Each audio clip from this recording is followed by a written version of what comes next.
Aujourd'hui, je reçois Charlotte, qui est une experte data gouvernance et qui crée du contenu sur LinkedIn sur ce sujet avec beaucoup de succès. Elle a plus de 35 000 abonnés sur LinkedIn. Charlotte est déjà venue sur le podcast. On a fait un premier épisode sur la mise en place d'une stratégie data gouvernance qui est devenu le 3e épisode le plus écouté sur DataGen sur 180 épisodes. Depuis, on a décidé de lancer une série. Dans chaque épisode, Charlotte nous fait une masterclass sur un sujet data gouvernance. Aujourd'hui, elle va nous faire une masterclass sur la mise en place d'un framework data domaine. Charlotte va nous en dire un peu plus sur le sujet. Hello Charlotte, ça va ? Super, et toi, ravie d'être de retour. Bah écoute, pareil, toujours un plaisir de te recevoir sur le podcast pour ce nouveau rendez-vous data gouvernance. Pour info, DataGen, c'est aussi un collectif de top profils data indépendants. Grâce au podcast, on a réuni des pointures issues des plus belles boîtes. Si vous avez besoin d'accélérer et que vous souhaitez être accompagné par les meilleurs, vous pouvez réserver un appel de découverte avec moi via le lien en description. Donc, l'objectif aujourd'hui, c'est que tu nous fasses une masterclass sur la mise en place d'un framework data domaine. Est-ce que tu peux rappeler déjà le principe du data domaine pour ceux qui ne seraient pas familiers avec le concept ? Alors, l'idée, c'est d'avoir une approche où on a un découpage de toutes les données de l'entreprise par domaine. Donc, c'est créer des périmètres qui font du sens au travers des domaines. On peut aussi avoir des sous-domaines à l'intérieur, évidemment, parce que le patrimoine de données, en général, c'est très large.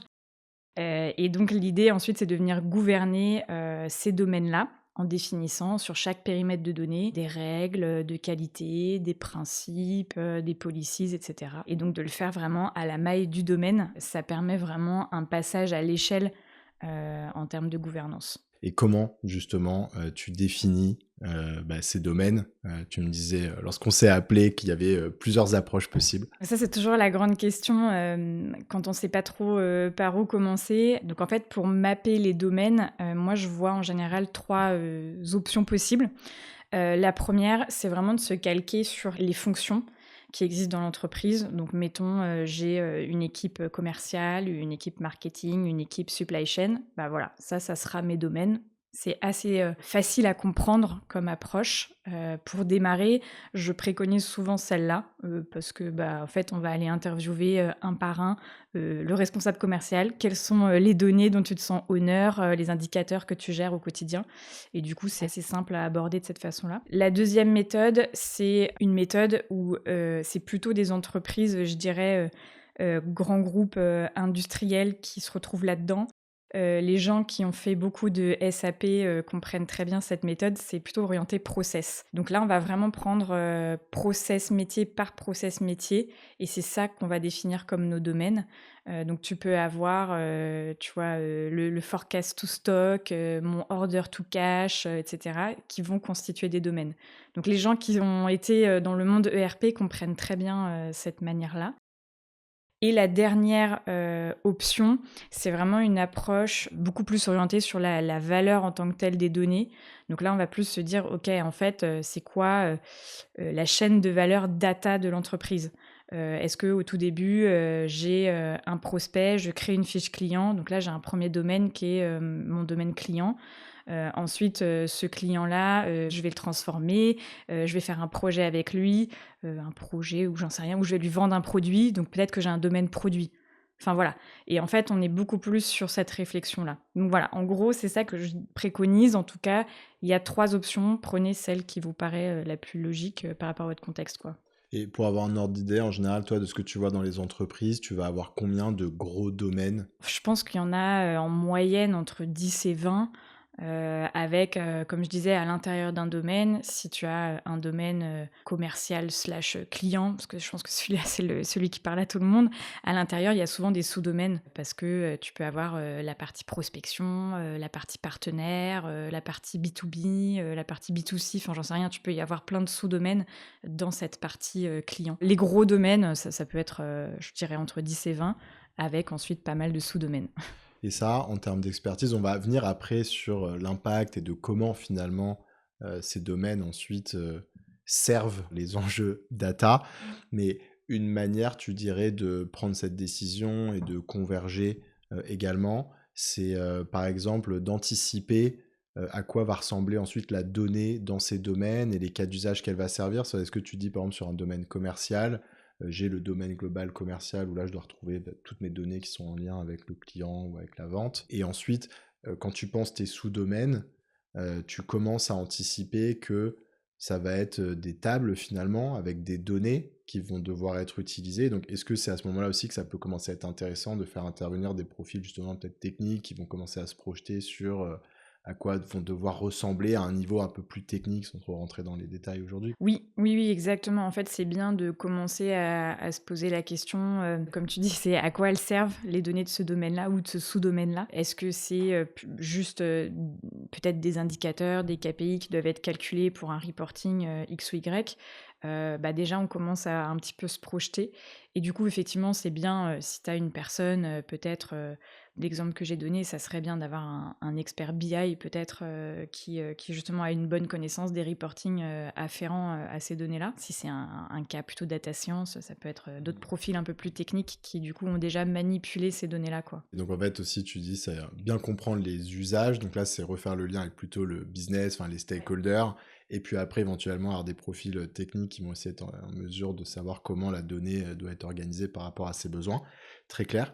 Cette question elle fait le lien avec ce que je voulais aborder, c'était l'aspect organisationnel qu'on va retrouver sous ces data domaines, parce que là on parle voilà, des domaines à un niveau conceptuel, quels sont les domaines dans lesquels on va retrouver les données, et ce qu'on voit après dans les grandes boîtes, c'est qu'une fois que ces domaines sont mis en place, supposons on en a une dizaine et Mm. qu'on est parti sur une méthode simple où on a le domaine vente, le domaine supply, etc. Souvent, on va retrouver des équipes ensuite qui sont associées à ces différents domaines et qui vont avoir, on va dire, un lot de responsabilités justement sur la mise en gouvernance des données. À quoi ressemble par exemple une orga type liée à un domaine? Quels sont les profils qu'on retrouve dans, voilà, dans une équipe d'un domaine data données? Prenons un cas, on va dire, comme tu dis, un peu standard. Sur un domaine, l'idée, c'est d'avoir un data owner ou moi j'appelle ça parfois aussi le business owner, qui est souvent en fait, finalement, le responsable d'équipe, le directeur de département, enfin voilà. Qui a un petit peu cette casquette de faire les choix stratégiques pour le domaine, de faire l'approbation des grandes définitions, des principales règles. Donc il y a nécessairement ce profil-là. Et il est important parce que c'est vraiment le premier qu'il faut convaincre aussi de l'intérêt de venir gouverner les données. Et ensuite, dans son domaine, sur chaque sous-domaine, on a les profils data steward qui sont finalement des gens du métier qui vont avoir une casquette data steward et moi, je dis toujours qu'en fait, c'est pas donner du boulot supplémentaire aux gens, c'est plutôt les aider à structurer et à valoriser ce travail qu'ils font déjà sur les données. Aujourd'hui, si on demande à un commercial de définir un client, de définir les indicateurs de vente, il le sait déjà, il le fait déjà dans son quotidien. Là, l'idée, c'est de venir structurer ce travail-là et donner les bons outils pour bien documenter et rendre ces informations transverses dans l'entreprise. Ok, et après on va retrouver peut-être des relais de l'équipe IT ou de certains membres de l'équipe data. Et donc en fait ça vient former une squad qui va répondre à un certain nombre de besoins allant de la mise en qualité, la gouvernance, la définition de comment on va préparer la donnée, des choses comme ça. J'en profite peut-être pour ajouter là, l'objectif c'était pas forcément de rentrer dans l'aspect organisationnel et dans les rôles dans le détail. Donc le deuxième épisode qu'on a fait ensemble, donc juste après la masterclass sur la mise en place d'une stratégie data gouvernance au global, on a fait un épisode justement dédié au rôle de la data gouvernance. Pour ceux que ça intéresse, c'est l'épisode 168, je le mettrai en description. Je me dis ensuite ce qui pourrait être intéressant pour que les gens se projettent dans l'impact de cette organisation data domaine dans une entreprise, c'est de comprendre quels sont les livrables. Alors on a commencé à y toucher du doigt, mais puis en fait j'ai l'impression que ça peut varier d'une entreprise à l'autre, mais globalement quels seraient les livrables types d'une squad du data domaine? Ça peut être assez variable en fonction typologie de business, maturité, enfin pas mal de choses. Soit en fait on va mettre au propre à disposition des tables, des jeux de données.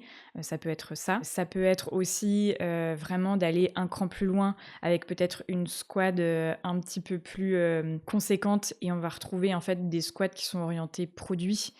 Ça, on le voit aussi. Et là, elles vont peut-être mettre à disposition plutôt des data products avec tout ce que ça peut vouloir dire. Ça peut aller du tableau de bord, une application business, ça peut être beaucoup de choses. Ce qui est livré, ça doit de toute façon, comme d'habitude, répondre à un besoin métier clair. Mais en tout cas, dans ces éléments qui sont livrés, il y a surtout toute cette couche en fait de gouvernance. Donc, je vais avoir respecté des règles de qualité, je vais avoir mis les bonnes définitions sur les métadonnées, etc. Enfin, c'est vraiment se dire que chaque élément qui va être livré va être fait avec tout un package un peu de gouvernance autour, quoi. S'il y a un data catalogue, la donnée va être documentée dans le data catalogue, des choses comme ça. Ouais, exactement. Pour juste finir sur ce sujet, il y avait un élément sur lequel je voulais revenir, c'était un peu le process. Et si on se projette, en fait, normalement, on a une squad, il y a le profil data owner qui est un peu le lead d'un domaine au global. Et ensuite, sur les sous-domaines, on va avoir, tu disais, des data stewards. Et par exemple, ce qui peut se passer, c'est, je dis n'importe quoi, on est sur le domaine vente, il y a un besoin qui émerge côté vente. Donc ce projet, il va revenir en fait sur le data steward concerné. Et là, en fonction du besoin, et ben, ça va, on va dire, déclencher un certain nombre d'actions. Mais supposons, tu dois mettre en place, le cas le plus simple, tu dois livrer des tables de données pour un cas d'usage donné, donc peut-être c'est un tableau de bord ou un outil d'intelligence artificielle, et bien là tu vas avoir un certain nombre de tâches pour mettre à disposition la donnée en respectant, comme tu dis, ouais, toutes les bonnes pratiques de gouvernance, quoi. Ouais, c'est ça. Et après, tu peux avoir aussi, enfin, dans cette partie plus process, comme tu dis, un process qui est plus transverse de un peu priorisation des demandes. Parce que du coup, voilà, ça peut être ça aussi le problème. On peut se retrouver avec des domaines qui croulent sous les demandes. Donc ça peut être aussi intéressant d'avoir une manière transverse de réfléchir à comment on veut traiter les demandes entrantes. Est-ce qu'elles doivent toutes arriver au même endroit? Donc sur un point central qui ensuite répartit les choses, ou est-ce que c'est chaque domaine qui est complètement autonome dans la priorisation de ces demandes? Ça peut aussi être des points à réfléchir, quand on pose son approche globale. Après le but, c'est effectivement de toute façon d'aller quand même vers plus d'autonomie, des domaines, mais comme on l'a dit précédemment, en fonction de la constitution des compétences, de chaque domaine, il pourra pas toujours, traiter toutes les demandes qui lui arrivent ou en tout cas devoir s'appuyer peut-être sur, à la fois d'autres domaines ou sur des ressources IT.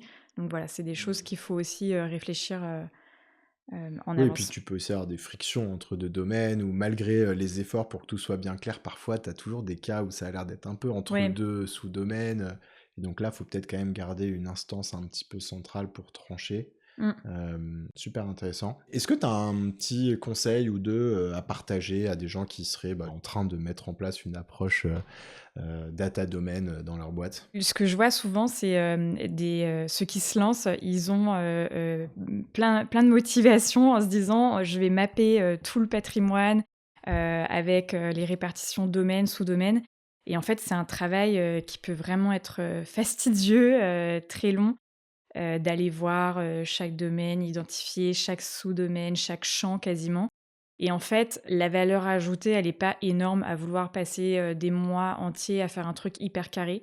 Honnêtement, il vaut mieux avoir, une première map high level qui donne une idée, même si les trucs sont pas tout à fait même au niveau des intitulés, on n'est pas encore hyper sec.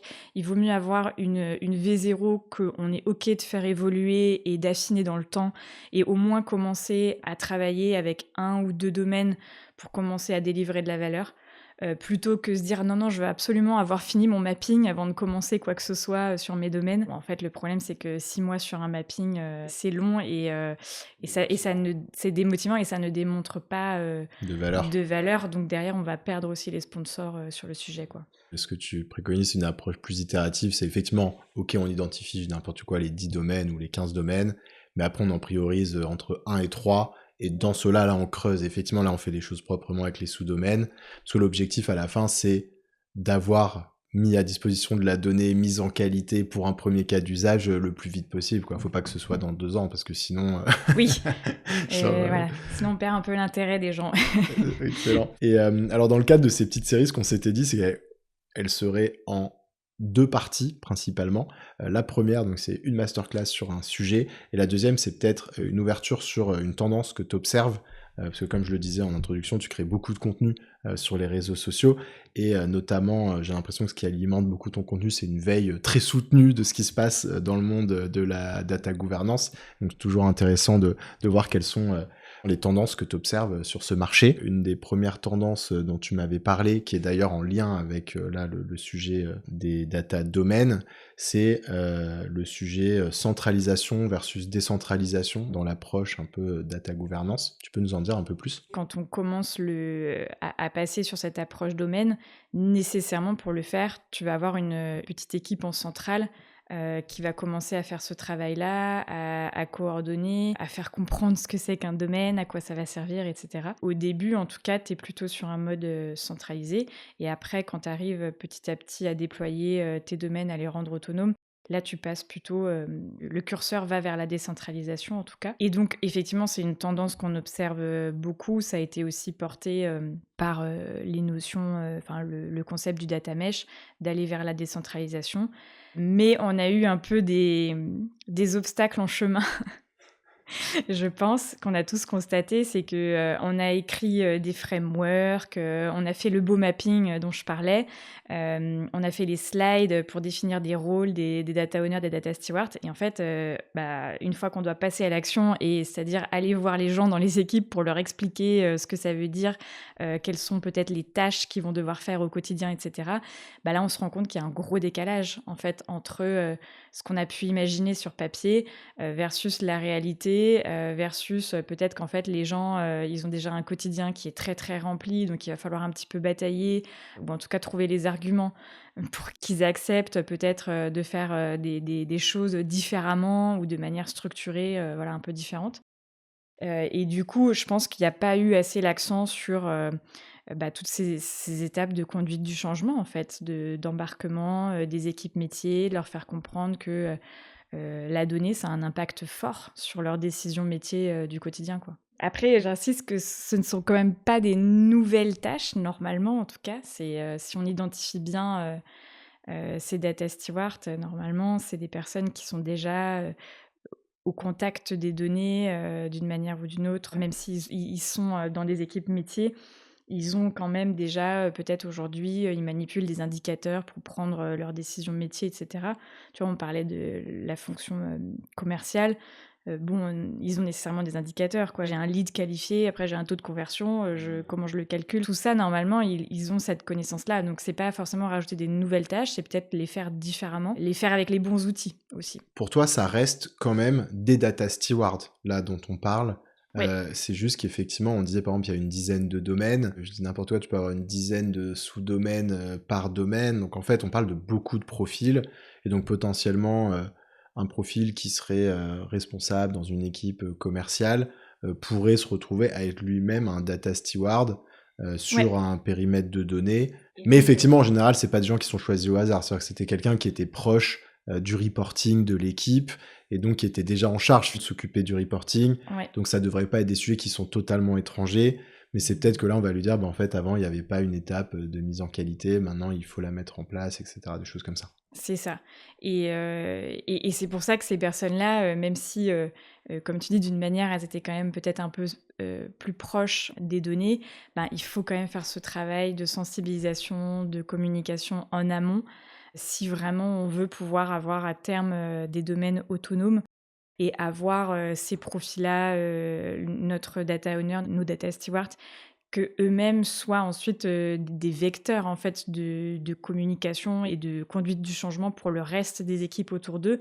Il faut avoir mis les moyens en amont pour les embarquer. Il y avait une autre tendance dont tu parlais, donc voilà, la première dont on a parlé c'était un peu, forcément cette décentralisation progressive. La deuxième, c'est le manque d'investissement parfois qu'on peut observer sur cet aspect communication qui fait qu'en revanche, la décentralisation ne marchera pas si on n'a pas mis en face la communication, l'évangélisation, la formation. Et le troisième point dont on avait parlé, c'était du coup, tu observes aussi, parce que souvent cette décentralisation, elle va aussi avec ce concept un peu de self-service qui est de mettre toujours plus de responsabilités sur la partie métier, de leur laisser toujours plus de liberté, d'autonomie sur les responsabilités qu'il y a autour de la data et aussi sur l'usage de la data ensuite. Et toi, tu observes que parfois, peut-être ça a été un peu vite et que du coup, il y a eu pas mal de problèmes qu'ont pu rencontrer les boîtes et qu'il y a un peu un retour à un modèle peut-être un peu plus contrôlé là-dessus. C'est normal, on a spontanément, on s'est dit, en fait, pour donner de l'autonomie, pour que les gens utilisent la donnée, pour qu'elle soit bien valorisée, et cetera, autant donner au maximum accès, hein. Enfin, la réflexion est plutôt saine. C'est juste qu'en fait, derrière, il y a quand même des contraintes techniques. Et souvent, on a eu... moi, j'ai vu l'IT qui a sorti un peu le drapeau rouge en disant on ne peut pas donner 50 000 licences comme ça en open bar. C'est des coûts conséquents. La gestion des licences, parfois on est sur des entreprises où il y a différentes plaques géographiques, etc. À qui je donne accès, à qui je refuse l'accès, enfin tous ces questionnements en fait qui doivent être préparés si on veut faire du self-service correctement et du coup un self-service plutôt contrôlé effectivement. C'est des sujets, je pense, qui doivent être traités en amont et l'équipe effectivement data governance doit s'en emparer parce que il faut se poser les bonnes questions de oui à qui je donne accès, à quel périmètre de données et c'est là qu'on rejoint aussi nos domaines parce qu'on a certains domaines qui peuvent être considérés sensibles, confidentiels, je pense au domaine RH notamment. Et donc c'est pour ça que le découpage qu'on aura fait en amont va avoir un intérêt aussi dans la gestion des accès et des périmètres, quoi.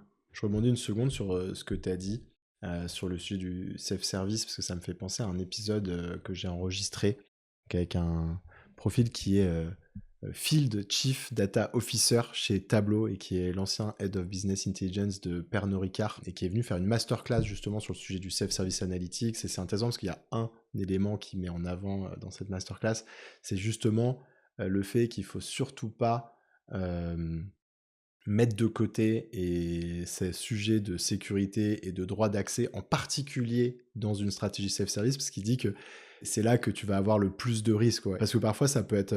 tu as des gens forcément qui font pas le lien, mais c'est justement dans le cadre d'une stratégie self-service qu'il faut encore plus mettre l'accent sur ce sujet-là, parce que sinon, ça peut être le chaos total. Et là, tu peux vraiment avoir des enjeux de sécurité qui sont importants. C'est l'épisode 191, j'en profite pour le mentionner, on le mettra également en description. Écoute, Charlotte, on passe à la suite, et comme d'habitude, l'idée c'est de terminer par une petite news, un article, je disais tout à l'heure que tu en consommais beaucoup, ouais. Qui t'a interpellé, peut-être qui est en lien avec ce sujet ou pas d'ailleurs. C'est un article, c'est Why Data Mesh Will Fail, je crois, quelque chose comme ça, et qui explique effectivement un petit peu les freins, les obstacles qui ont été rencontrés, parce que là maintenant, ça fait quelques années qu'on en parle du data mesh, donc il y a quand même pas mal d'entreprises qui s'en sont emparées, on commence à avoir un peu des retours d'expérience. Je pense surtout à Blablacar, je crois, qui a fait beaucoup de choses dessus. Et donc on voit bien les freins qui sont ce que l'évoquait précédemment, les sujets de formation pour aller vers plus d'autonomie. Si c'est pas fait en amont, c'est un peu un échec. Enfin, en tout cas, c'est plus difficile. Cette partie self-service dont on parlait, comment on la gère, etc. La constitution des squads qui doivent être pluridisciplinaires, c'est aussi assez difficile finalement parce que ça demande des profils très complémentaires. Je dis toujours que c'est des profils, pour moi, c'est des gens qui doivent être quand même assez seniors parce que ça demande, comme d'habitude, l'autonomie, des compétences assez solides pour s'auto-gérer en tant que domaine, avoir pas mal de capacités de priorisation des demandes, de remise en question, etc. C'est pas simple. Et donc l'article parle de ça, voilà, si ça vous intéresse. Je mettrai bien sûr le lien en description. Écoute Charlotte, merci beaucoup d'être venue à nouveau sur le podcast pour nous éclairer, nous partager ton expertise data gouvernance. Dites-nous ce que vous avez pensé de cet épisode et si vous en voulez d'autres avec Charlotte. Mettez-nous un petit commentaire, profitez-en pour vous abonner. Venez commenter les posts LinkedIn qu'on fera avec Charlotte pour diffuser cet épisode. Et puis voilà, je vous dis à bientôt. Merci Charlotte. Merci. Merci d'avoir écouté cet épisode. Si vous souhaitez soutenir le podcast, vous pouvez m'ajouter sur LinkedIn, puis liker et commenter les posts que je fais chaque semaine pour présenter les épisodes.